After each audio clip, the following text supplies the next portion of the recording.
So today we have, as I was saying, fantastic panelists. We have Eishar Bassan from Siemens Gamesa. We have Grant Beaton from Dogger Bank Wind Farm, Graeme Duffy from Ørsted and Angus Binnian from Vattenfall.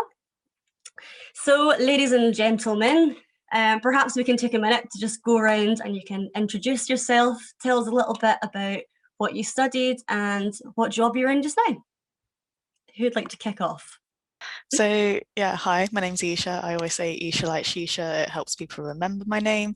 And I'm a renewable graduate engineer. So I'm completing a 3-year graduate scheme with Siemens Gamesa, and that's integrated with a part-time master's. So sponsored to work full-time and study part-time for an offshore wind energy engineering MSc, as well as some chartership as well and some apprenticeship training. So it's pretty full on. And I studied mechanical engineering at Aston University as a bachelor's, and I did a placement year with Siemens gas turbines within as a bit of an introduction. Okay, we could spend the next 45 minutes just asking you questions alone. Thank you for Awesome. that. Graeme, do you want to jump in? Yeah, hi, I'm Graeme Duffy. So I'm a graduate at Ørsted, which is a 2-year program. I'm currently doing projects and contracts management, but you can kind of work anywhere in the company. So I studied mechanical engineering for a master's at Nottingham and did a year in industry at Rampion Offshore Wind, which is down in Brighton. And that was my intro into the offshore wind industry. Nice, perfect. Sounds great. Who would like to jump in? Grant? I don't mind going yet. Hi guys, I'm Grant. I'm part of the SSE Renewables grad scheme. That's a two-year grad scheme, and like Graeme was kind of saying, you get to work across all kind of parts of the business. So far I've been able to work both in the electrical team on Dogger Bank and as part of a kind of risk management team on Dogger Bank. So it's getting good experience looking at it, solving problems from a different perspective. My background as well, I studied electrical and mechanical engineering. I did a master's at the University of Strathclyde in that subject. Perfect, thank you. And last but not least, Angus. Hi everyone, I'm Angus and I'm a graduate associate project engineer at Vattenfall. I work within the HV cables team and I've been sort of a working student with Vattenfall for the past 2 years. Working on my dissertation with them last year and doing a year in industry with them the year before. I studied energy engineering at the University of East Anglia. Perfect, excellent. Gosh, we have so much to get into here. Before we do that, however, the first thing I kind of wanted to ask was to take a little bit of a step back and just kind of ask what got you interested in the energy industry in general. What made you want to get involved? Was it specifically wind, or was it more the road to net zero, or anything else? Anyone can shout out. I guess I'll go. So from my placement with Siemens and gas turbines, I knew that I really enjoyed turbo machinery and the thermodynamics and fluid mechanics of things, but I wasn't interested in the industry itself because gas turbines weren't really that forward thinking about 3-4 years ago. And that with Siemens, they said, oh, there's a wind business called Siemens Wind Power up in Hull. And I looked into that instead. And that made me realize instead of going for gas turbines, why not go for wind turbines, which is a more renewable, better turbo machinery type of industry. So here I am. And that's what made me go here, if that helps. Absolutely. Thank you for sharing. Anyone else? Yeah, my initial interest started just with a intro to renewable energy technologies at uni, just as a short module. And as I said before, that kind of led to my year in industry down at Rampion. So I kind of just, when I was looking on GradCracker and I saw this one for E.ON at the time, and thought that'd be quite interesting, something I didn't know much about and something different. And yeah, just throughout that whole year in industry kind of gained my enthusiasm and Sorry, I think we're having technical difficulties again. Which is not ideal, but if anything makes me feel better about my mess up. Let me miss the end of that just there. Does someone else want to jump in and maybe comment on that and we'll carry on? I don't mind going. Yeah. So I always enjoyed studying engineering at university. I always kind of thought though the first few years were got quite bogged down in the theory. You're learning like what a capacitor does and all that, and it kind of gets a bit like goes a bit over your head. The later years though, Strathclyde anyway, it was a lot about like putting that into practice and how that actually works in a real life sense. And through the classes we did kind of there, it was the renewables ones that I actually found were the most interesting. And also, obviously, all over the news for the past however many 5-10 years has been about the climate crisis. It's nice to kind of know that you're working towards like a more sustainable future and building towards that. It's quite nice to know that you're doing that in your day-to-day job. Absolutely, I have to agree. Yeah, I was pretty similar to Grant in that aspect. So sort of during sixth form and A levels and everything, I really liked engineering, but when I was going to university, I wasn't really quite sure what I wanted to go and do. And then sort of had a year off between school and university, and sort of decided that I want to work in a field of engineering that sort of does good and works towards sort of making the future better. And then sort of whilst I was studying engineering at university, that's sort of when I became sort of quite fascinated about offshore wind, just because of the sort of the size and how rapidly the industry is growing. I know it's the same with a lot of the renewables, but sort of offshore wind was sort of the one that took my eye. Got your attention, absolutely. That's interesting. So we've all kind of come from, well, I say we all, I haven't come from engineering, but over time, I suppose, all moved a bit more towards the renewables aspect of the industry and the good we do, I guess, in the world, contributing in that way. So just to fire on, we've graduated, we've established the energy is where we want to be, and now we're looking for the right opportunity, right? So why did you apply for your specific graduate scheme, and why did you choose to do a graduate scheme in general? So I suppose, for example, for me personally, I knew that I wanted to do the Vestas scheme specifically. That's the only one that I applied for, and a big part of that was to do with the networking and through social media, and actually, interestingly enough, through meeting people at RenewableUK events. So I wonder if any of you have similar reasons for joining a graduate scheme or different reasons. Again, I'll go first. So I only applied for the Siemens Gamesa graduate scheme as well, because I knew I'd worked at Siemens for a year and I knew the sort of working practices they had and the support that they give graduates as well. So that was my reason in applying that. And the graduate scheme, I want to do that because a graduate scheme allows you to go around different rotations, have a feel for the responsibility that you would have, but you're not necessarily accountable. So it's a bit of that training and progression from becoming a student to becoming a full-time working professional, but having that support along the way and giving you that, those rotations and support. So that's essentially why I did a graduate scheme and why I went for Siemens Gamesa. Absolutely, no, very good point. That bit of safety net really helps when you're joining your first kind of big job, doesn't it? So, anyone else? Hopefully my noise is back now. You're back. Hey. So I first applied to Ørsted because when I worked down at Rampion, I knew it as the competition, and just knew some people that moved there, and we always joked about how, going to the competition, and I thought, I may as well look it up, and thought I really enjoyed what they were doing. I liked the projects they had going and their vision for the future. So I'm really happy to be part of their grad scheme now. And very similar reasons for joining a grad scheme is that ability to move around and really find where you suit best in a company, and it gives you that options. And even though you're given your first placement, you make so many contacts just in the first couple of weeks that you hear about all these other departments, and it really makes it exciting to think you've got 2 more areas and you get to choose where to go.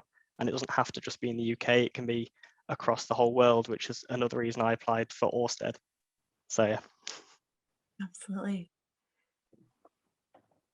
I mean, my experience is pretty just gonna kind of echo what everyone else is saying. I didn't really have the when I was at uni, I didn't really do any kind of work-based placements when I was there. I kind of just studied, and then at my final year, I was coming to applying for grad schemes. So I suppose I was a bit apprehensive at the time about what am I just going to get chucked in at the deep end, and am I going to have no clue what I'm doing? I'm going to be in the office and people are going to be chucking work at me. I'm going to be like, I don't know what I'm doing. But it couldn't have been kind of further from the truth. The grad scheme, or the one I've been a part of anyway, has always been so supportive. It's kind of that way that you build your knowledge gradually, like with anything, almost like going to uni as well. Everything's built gradually. There's always people there to contact if you've got any questions along the way. Absolutely, could not agree more. Anything else to add, Angus? Not really. It's just echoing what everyone else said. But yeah, I think when you're sort of picking your company, it is important to sort of look at their values and look at their ethos, and that's sort of what made me stay with Vattenfall. During my year in the industry, I got loads of opportunities to travel across Europe, work on all these different projects, and I know that even back then when I was 19, 20, they treated me so well. So that's sort of what made me stay. And I was just, I'm aware of the personal development. There's the opportunity to now go and do a master's, now go and get sort of chartership and everything that goes along with being a graduate and sort of your next steps in your career. Absolutely. It does seem to be that this industry, I don't know if I'm being biased here, but graduates are we're seen as important, and you're made to feel like you're going to be doing good work. So I think it's great as a member of a graduate scheme to actually realize that what you're learning will contribute to the industry as a whole. So it's very fulfilling that way. But everything from the travel to the people. So again, that safety net is always quite nice when you're starting a new job. I think we could all agree. So I'd kind of like to pick up, my next question is also very connected to a question asked by Rose Powell in the chat. So I'd just like to ask a little bit more about, in fact, will I do that now? Yeah, let's just go that now. Rose would like to know a little bit more about how the graduate scheme works for each of your companies. So I guess if you could just share a little bit about what kind of projects you've been working on, maybe what does a standard day-to-day look like a day in the life of a graduate. How does it work for you? Let's mix it up. Grant, you can jump in. Right, sound. So what how the graduate scheme structured at SSE anyway is like honestly so flexible. You just manage it yourself. There's someone who's in charge of the graduate scheme, like in charge of all the grads, but he's pretty hands off. So it's good that you can just, there's no set format. You can join a placement and you could spend, if you enjoy it, you could spend 6 months there. If you're not enjoying it, or if you've got everything you need out of it, you can spend a month, 2 months there. So that's really good about it. Like you just decide what you want to learn, where you want to go. What else? What was the other part of that question? Sorry. If you could give like a day in the life, quite difficult for you, I'd imagine, considering it's so flexible. I suppose so a day in the life in terms of the projects I've worked across. I've worked in hydro.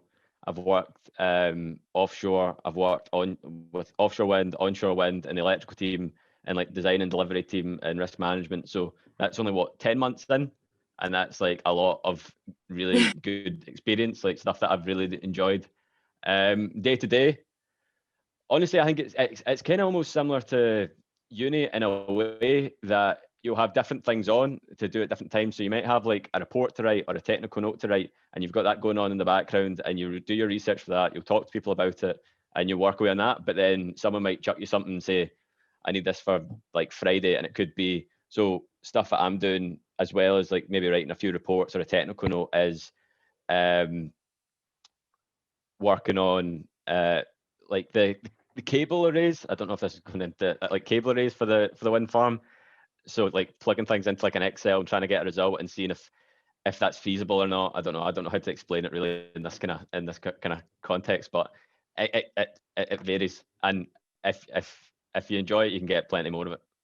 That kind of sums it up. I don't know. That is amazing. Okay, I immediately want to know more. It's great to know that there are schemes out there that are that flexible and you can cover so many things and learn so much. I mean, at Vestas we have 2 full years, so you have one position, you're there for the full year, which I really like.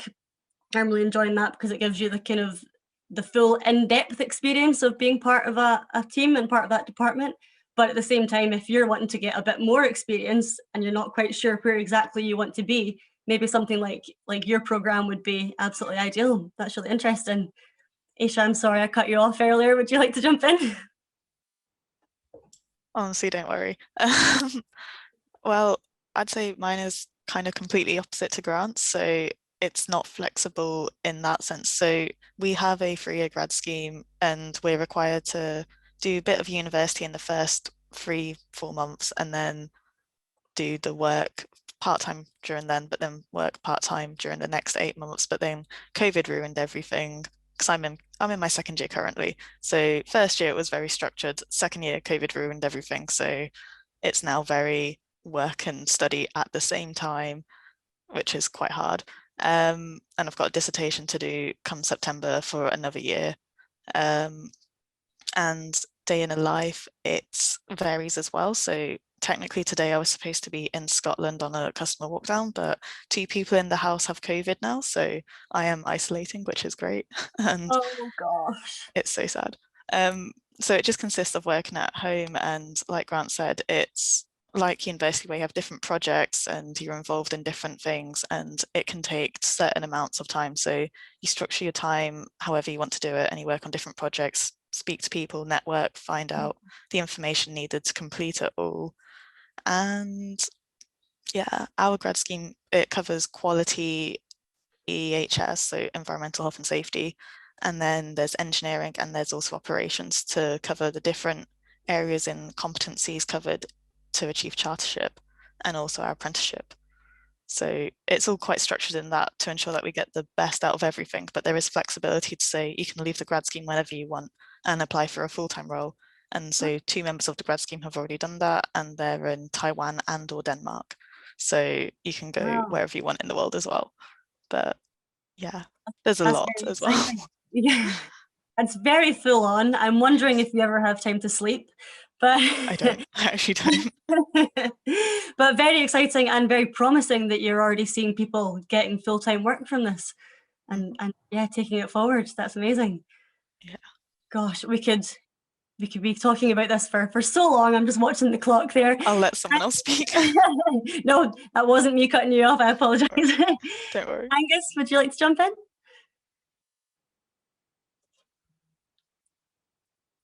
Oh, we have another on the mute. Yeah. No, working. Yeah, so Vattenfall sort of offer 2 sort of graduate programs. So within the offshore wind, we offer sort of national just graduate trainee programs, so just within the UK. So that's sort of what I'm on. And if you sort of take part in that scheme, you're sort of focused in one team, but you still obviously work on a variety of projects. Then there's the international trainee program, which is across all the business areas. So it may not just be within wind, it could be within nuclear, solar, EV, even sort of business. And that can be sort of based within any of the office locations within Europe. So in that you go through, I think, 3 rotations, 2 in your home office within 2 different teams, and then 1 rotation you have to, well, yeah, they highly recommend that you go to one of the offices abroad. Yeah, then the life is, as everyone else says, you, depending on how much of a senior role you're taking on a project, you'll either be running workshops and meetings to get input from people, or people will be trying to get input from you. And if you've got a bit of free time, sometimes there's also a bit of sort of STEM activities and stuff like that, where you go out to, well, at the moment, go online, but work with sort of schools and colleges and stuff like this to try and get everyone involved. Sorry, I'm just aware there are so many questions coming through. I'm loving this from the audience. Please keep them coming. Please keep upvoting. I'm going to try and keep firing. Graeme, if you have anything else to add, please jump in. If not, I'll hit you with a brand new question. I'll keep it brief and just explain Ørsted's ones again over 2 years with 3 rotations. And what's quite good is that there's an overarching graduate area that pay for it. So every department you're in, you're a free labour. So you can move anywhere, and the people that you're working for see it as just a benefit. Obviously, they're helping you progress and learn and everything, but to them, you're just free work and a real handy resource. So it does help to move around anywhere you want. And behind that, there's a 2-year-long process that all graduates do, which ends in finding a problem space in Ørsted, and you present your problem space and solution to the leadership teams. So whoever's available on the day, I believe this year it was like the COOs and everything got involved. So it's really good opportunity. And a day in the life on, exactly the same as everyone else. It can vary so much. You tend to have your day-to-day projects that you're just pushing through. But I also have a couple of business case items. So bringing a training rig to the East Coast hub as well is one of my larger projects. And it's all these projects kind of get added to and work in a little team to bring, which is really interesting. No, that sounds utterly fascinating. I really want to know more about what you're up to. Oh, this is so great. We will carry this on, I'm sure, on Twitter and LinkedIn after, #RUK Futures Forum. Just put that back out there again, please join us. But I'm going to rapidly jump on because the questions are flying in. What one will I go for? Okay, I think I know where I'm going to jump in. Someone has pointed out, quite rightly, I've lost the question now, so I can't see your name, I apologise, that a lot of our panelists here are engineers, and very intelligent engineers at that. Are there any, not spaces, but what advice would you give for someone who's maybe not coming from an engineering background, say physics or, I guess me, government relations? Do you have any advice for people who are not specifically coming into it from an engineering background? I'd say jump in, go for it. It's on, like, I think, see, when it comes to that kind of stage of applying for grad jobs, you've gone through university, you've shown you've got like an application to learn, and you're obviously a smart enough person to get through. My flatmate, for example, he's also on the same grad scheme as me. He's on the renewables grad scheme at SSE. His bachelor's degree, was in, what was it? He's gonna get annoyed at me. I'm gonna get it wrong. His what was it? It was geography and theatre studies. So his bachelor's was in geography and theatre studies, and he's on an engineering renewables grad scheme because he's got the people skills. He knows how to work with people. He's shown that he's got the aptitude to learn as well. That's the type of people they want. They want people that, you know, can work in it. That's what engineering is, really. It's working in a team that's solving problems. So no matter if you've got an engineering degree or not, go for it, I'd say. I would completely agree. Graeme, Absolutely. you've come off. Just to echo Grant's there, it's the willingness to try, and just the attitude you bring towards it is what they're really looking for. There's only a couple of engineers on the Ørsted graduate scheme. There's quite a lot of finance. There's a couple of environmental and consents. You can do any degree. I think there's actually someone in media relations doing the grad scheme in Ørsted. They have a huge variety, and it's not just the operation side of it. And as I said, once you're in the grad scheme, you move around. If you're really interested in the department, they'll be more than happy to take you on and progress you for 6 months if that's what you're interested in. So yeah, it's not just engineering at all. Yeah, just to echo that point, I think when I was working in the London office, when we could actually go in our old office, I think there was we could have about up to 100 people in there, 50 to 100 people. And I think we had about 8 electrical engineers actually sat in the office. So there's so many other jobs sort of within the company that isn't sort of directly engineering. There's mechanical engineering jobs as well. But yeah, there are so many other routes into the industry, even if you don't want to go into sort of the more technical side of it. Yeah, absolutely. It took me a long time to realise that. I think I was interested in joining the industry for quite a long time, but thought it wasn't going to be possible because I not an engineer, and for the love of me, I couldn't do it. I don't have the capacity. But yeah, the truth of the matter is that there's so much more going on behind the scenes, I suppose, like operations, marketing, communications, lawyers. Someone's actually mentioned in the chat there if there's space for environmental law. Absolutely. All of these roles are so necessary, so required, and the demand will certainly be there. So while I don't think that anyone here would know of specific graduate programs for law, just thinking of this specific question, they will be out there, so definitely keep an eye out looking for that. Okay, I think that should probably lead on to, let me try and get some top tips in there before we run out of time. If you have any top tips, major advice for people who want to join the industry, not sure how to go about it, you have 3 things, what would you advise? I'm going to go first. I would say align yourself with what the company values, the mission and the vision are. So research the company in that sense and align what you do with them, because the company will look to bring value towards yourself and you'll look to bring value towards the company. So it works hand in hand like that.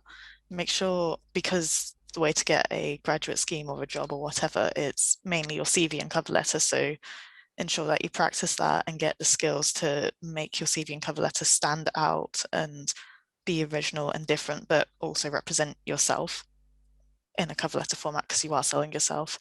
And also be proactive, so apply, follow up, use LinkedIn and other tools to network with hiring managers or reach out to existing graduates. You get your name out there and you understand that you're already part of the team. You do that, and that helps. 3 tips. Here all week for the free tips. Anyone else? I'd agree with the reaching out on LinkedIn, definitely. It's a great way just to get that insider information a little bit around what the company's looking for. I've had a couple of people ask me on LinkedIn around Ørsted, and there is this 9 awesome characteristics, they like to call it. And it's kind of, if you were to ask about that, I'm more than happy to answer what they're looking for and what sort of things look good on a application. So that's really handy. And another one is just show enthusiasm and just really let that shine through if you get an interview. And that's just showing what research you've done with the company, why you think the role would be really suited to you. And I know that can come through quite clearly if someone is genuinely enthusiastic and interested in the company. For sure. Angus or Grant, anything else to add? Yes, so I think a lot of you who are obviously joined have done my first one. So I think go to these conferences, go and reach out and speak to people. I think if you're a university student, most of the time you can get free tickets to these events.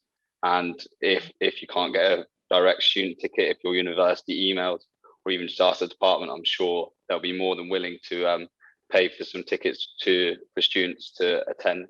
So I think that's important. LinkedIn, yeah, agree. I've seen some people already send me connection invites during this during this talk. So well done. I think it's a fantastic way. Don't be scared to just speak to random people. You'll never know how far it will get you. And finally, sort of do things outside of university. So there's sort of that, you may know, there's the Energy Institute sort of Young Professionals Network. They have different young professionals committees where you and other like-minded people and sort of young graduates and people within the industry will organize these sort of events and talks. So you could either try and get to be a part of the committee or sort of just rock up and go along. And I'm sure there's more than enough alternative options whilst at university as well. So showing interest outside of studying is always a great way as well. Completely agree. Yeah, I don't think there's much else I can really add to that. I think that's all the top tips. I'd say the most important one to me was be interested. Make sure you're asking loads and loads of questions. There's no point, like, someone can answer a question in 30 seconds. It might take you hours to research. So just ask anyone. They'll be happy to help 9 times out of 10. So just go for it. Yeah, that is very, very true. And in my notes here for my top tips, I've said the exact same thing, really. Number one, absolutely networking. Do not underestimate the power of these networking sites like LinkedIn. People are watching them. People see what you put out there, and it's noticed and it's appreciated. And it can be the difference between getting a position and just missing out on a position purely just by showing your engagement and your interest in the industry. I certainly have people in other graduates in my cohort that like to take the mickey out of me slightly because I'm constantly on LinkedIn. And it was a really big part of me getting my job in public affairs, actually, was because I was so vocal and engaged on there. But when they take the mickey out of me, I just say, well, you're not chairing the session, are you? So it works, it pays off. And everyone in the industry, yeah, everyone is lovely. So people like to hear from you. Don't be afraid to reach out and ask questions. It's, yeah, I think it was Angus said, 9 times out of 10, people are happy to hear from you and will do what they can to support. I think another, if I could just share one more bit of advice, it would be not to be put off by job titles or job requirements. I'm a strong believer that, I mean, clarify this first, I'm not in recruitment, but from my experience, in my opinion, if you can tick every box in a job application, there's no room for growth. You're possibly overqualified for it. So yeah, don't doubt your ability. Not saying go for a CEO position or anything, but don't underestimate your transferable skills. You know more, you can do more than you might think, and there's plenty of room at this table for you to join. So we've got 10 minutes left. Let's have a quick look at these questions.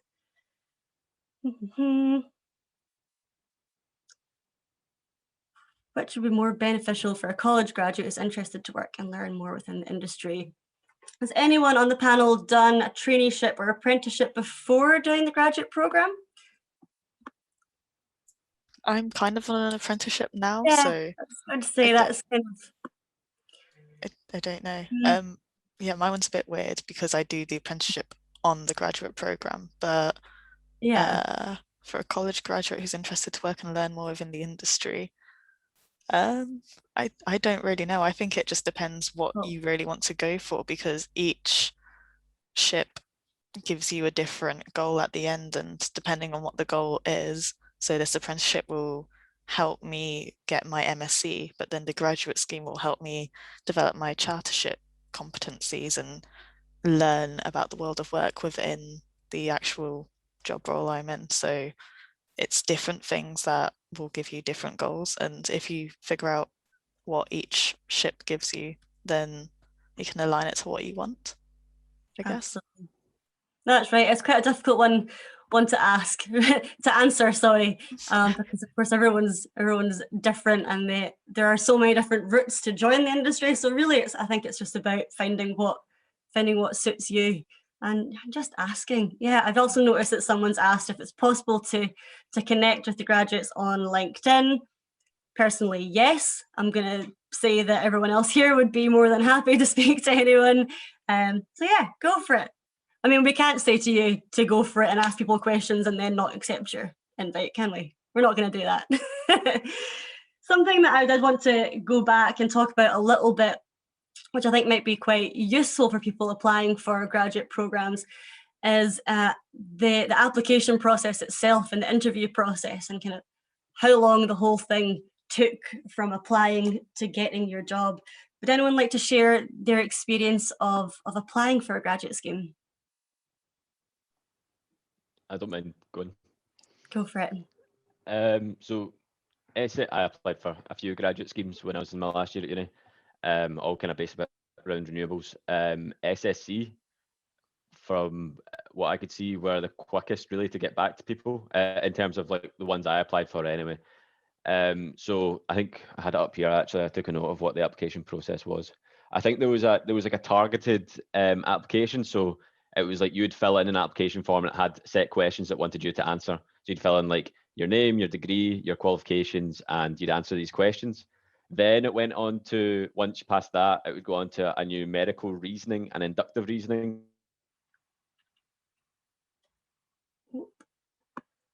Have we frozen? Have we lost one? Graeme is moving, so I think we've just lost Grant. Graeme, would you like to jump in? I can jump in. I can kind of pick up from where Grant was actually, because it's very similar for most of the ones I applied for as well. And it moves on to the numerical reasoning and all the other psychometric tests, which can be a bit of a pain when you've got a lot of them to do, and they do take a bit of time, but there's a lot of practice out there for them. And I know universities offer a lot for that, and that did help me. For Ørsted, it was a bit different. They like to be a bit out there, and one of them was to create a video of yourself discussing the top 3 things you do to make a difference in the world, which I thought was really nice to have a difference then, instead of writing an essay, which a lot of them do, and answering a load of questions. So I thought that was a good way to do it. And I kind of went out there a bit extra and put a couple of clips together. But following that, it's a standard procedure of interview online and then assessment centre, which luckily for me was in Denmark before COVID. So I got to visit, which was quite nice. But it was really, the process is quite standard, I think, amongst most of them, where it is the psychometrics, some questions, and the interviews are always going to be experience based, or tell us about a time you use teamwork or something like that. And with those, it's just practice makes perfect. So if university does offer practice interviews, I'd highly recommend doing them. I did a couple of them, and it really does strengthen your ability, and they can give you advice on what to say. Yeah, that is so true. Practice does make perfect. No underestimating it. Oh, sorry, I've gone. Oh, we've proper lost Grant. Okay. Hopefully he can join us back in a wee minute before we jump off here. Angus, do you want to share anything about your experience in applying for the programme, what your interviews were like, how long it took, perhaps? So, because I'm on sort of the national sort of graduate programme, that it builds upon either year in industry placements or work experience placements. So you already sort of have your foot in the door somewhat with the company. You then have to go through sort of an internal process to get these roles. So obviously for the year in industry scheme, I had to have interviews and sort of do some sort of tests for that as well. And then once you're in, it was just a 2 interviews process, because you sort of already know everyone. But yeah, if you want to find out more about the national sort of graduate program, yeah, contact me or Sue Falk-Cleversey from Vattenfall, who's sort of the skills champion, and she can tell you more about how to get these sort of work experience placements, because they're not always sort of directly advertised. So any questions, you can ask me, and I can pass you on to her, or you can directly contact her. I'm sure she won't mind. Perfect. That's very kind of you. Thank you for the offer. I'll be in touch. I want to know more. Eishar, anything else to add? I don't know. I could just talk about what I did. I applied in February 2019, and I found the graduate scheme on LinkedIn as I was scrolling through. It was the only one I wanted to do, so I just went for it. It was either that, or I was going to do an MSc in advanced mechanical engineering, because I wasn't really sure what I wanted to do, and I was a bit, graduating MSc. So grad scheme, again, it's geotechnical rotations, and with that, I applied with a CV and a cover letter in February. I think I got the opportunity to do a video interview in March.